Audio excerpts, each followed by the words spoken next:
Il y a quelques jours, Lacoste annonçait une collaboration avec Alpine. Quelques semaines plus tôt, Pierre Niney devenait l'un des nouveaux visages de la marque, Pierre Gasly multipliait les apparitions sous le crocodile, Gentlemates rejoignait l'aventure. Le logo évoluait, la typographie changeait, les défilés faisaient de plus en plus parler. À première vue, tout cela ressemble à une succession de campagnes marketing. Mais si je vous disais que rien n'était fait au hasard, parce qu'en réalité, Lacoste est probablement en train de mettre en place la plus grande transformation de son histoire. Pendant longtemps, le crocodile était avant tout associé au tennis. Aujourd'hui, on le retrouve dans les paddocks de la Formule 1, à la Fashion Week, dans le cinéma, dans l'e-sport et même dans des cafés. Une question se pose alors. Pourquoi Lacoste change-t-elle autant? Et surtout, pourquoi maintenant?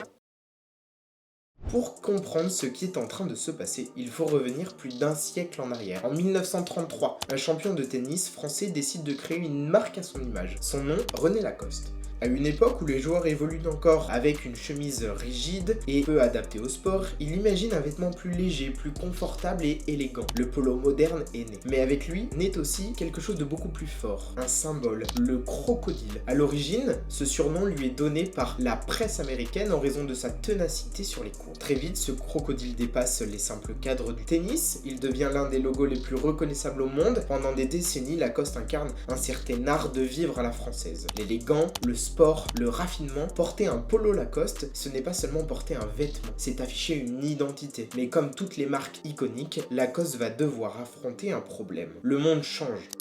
Pendant longtemps, les marques construisaient leur réputation grâce à leurs produits. Aujourd'hui, elles construisent surtout leur réputation grâce à leur image. Les réseaux sociaux changent complètement les règles, les consommateurs ne veulent plus simplement acheter un vêtement, ils veulent acheter une histoire, une personnalité, un univers. Pendant ce temps, le streetwear explose, les collaborations deviennent des événements mondiaux, le luxe se rapproche de la culture, les frontières entre la mode et le sport, le cinéma et les réseaux sociaux disparaissent progressivement. Et dans cette nouvelle bataille, une marque qui reste immobile prend le risque de devenir invisible.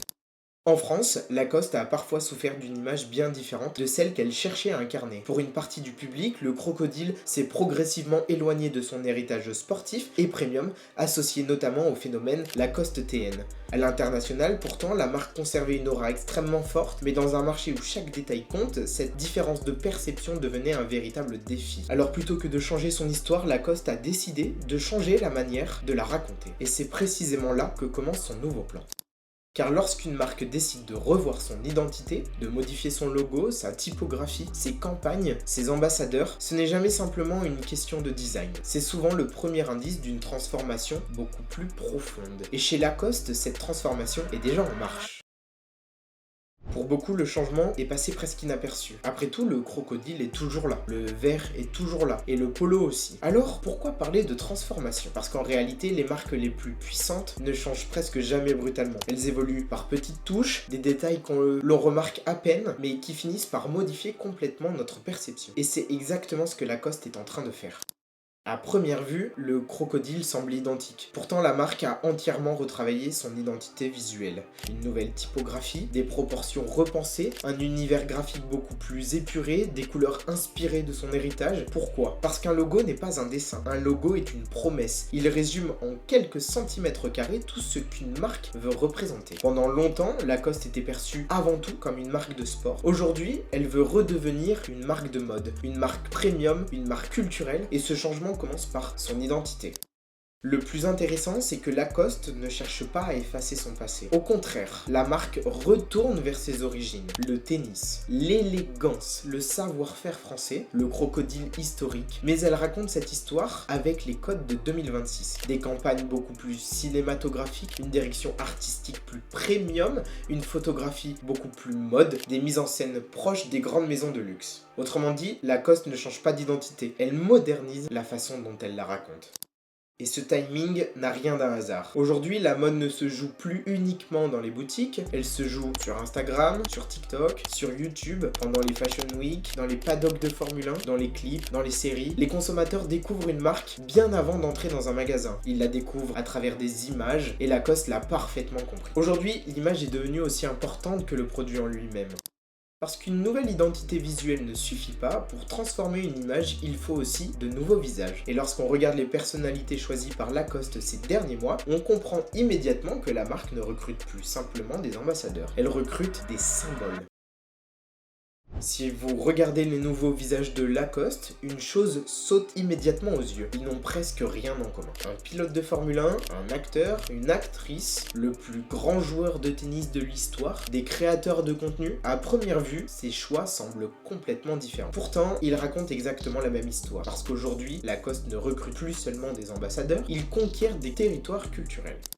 Le meilleur exemple est probablement la récente collaboration avec Alpine.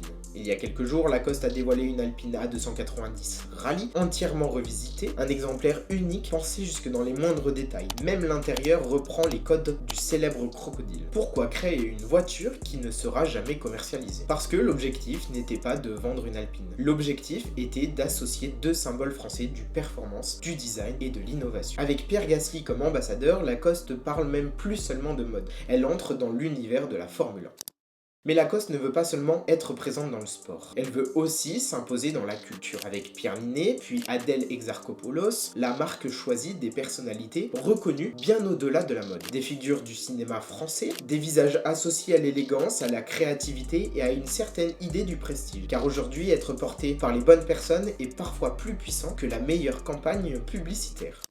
Novak Djokovic est ambassadeur historique de Lacoste. Mais récemment, la marque est allée encore plus loin. Pour célébrer son parcours exceptionnel, le crocodile a été remplacé par une chèvre, qui se dit GOAT en anglais. Un clin d'œil au terme GOAT, Greatest of All Time. En quelques secondes, Lacoste transforme un logo en véritable outil de storytelling et prouve qu'aujourd'hui, même son symbole le plus iconique peut raconter une histoire. Puis arrive Gentlemates. À première vue, quel rapport entre Lacoste et l'e-sport? En réalité, cette collaboration permet à la marque d'entrer dans l'univers de la Gen Z, une génération qui découvre les marques sur Twitch, YouTube ou TikTok, avant même de franchir les portes d'une boutique. Lacoste ne cherche donc pas seulement à vendre des vêtements, elle cherche à devenir une marque familière pour les consommateurs de demain. Et c'est probablement là que tout devient clair. Pierre Gasly ouvre les portes de la Formule 1, Pierre Niney et Adèle Exarchopoulos, celle du cinéma, Novak Djokovic, celle de l'excellence sportive, Gentlemate, celle du gaming et des réseaux sociaux. Pris séparément, ce sont des simples ambassadeurs, mais ensemble, ils dessinent une stratégie. Lacoste ne cherche plus seulement à être présente dans la mode, elle cherche à devenir une marque incontournable dans tous les grands univers qui façonnent la culture d'aujourd'hui. Si toutes ces collaborations semblent aussi différentes, c'est parce qu'elles poursuivent en réalité le même objectif. Aujourd'hui, Lacoste ne cherche plus seulement à vendre un polo, la marque cherche à construire un univers et ce changement se voit partout. Prenons exemple, le café Lacoste. Pourquoi une marque de vêtements ouvre-t-elle un café? Parce qu'aujourd'hui, les plus grandes maisons de luxe ne vendent plus uniquement des produits. Elles vendent des expériences. Louis Vuitton possède des cafés. Ralph Lauren possède des restaurants. Dior imagine des lieux de vie. Lacoste suit exactement cette logique. Le but n'est plus seulement que vous portiez la marque. Le but est que vous la viviez. Même les défilés ont changé. Autrefois, ils servaient à présenter une collection. Aujourd'hui, ils servent à créer un événement. Les invités deviennent presque aussi importants que les vêtements. Acteurs, pilotes, influenceurs, artistes, chaque apparition est relayée sur Instagram, TikTok ou YouTube. En quelques heures, le défilé fait le tour du monde. Le vêtement devient du contenu. Et c'est probablement là que se joue la véritable bataille. Les plus grandes marques ne se battent plus pour produire et vendre un produit. Ils se battent pour attirer notre attention, pour faire partie de notre quotidien, pour devenir une référence culturelle. Lacoste ne veut plus seulement être une marque que l'on porte, elle veut devenir une marque dont on parle.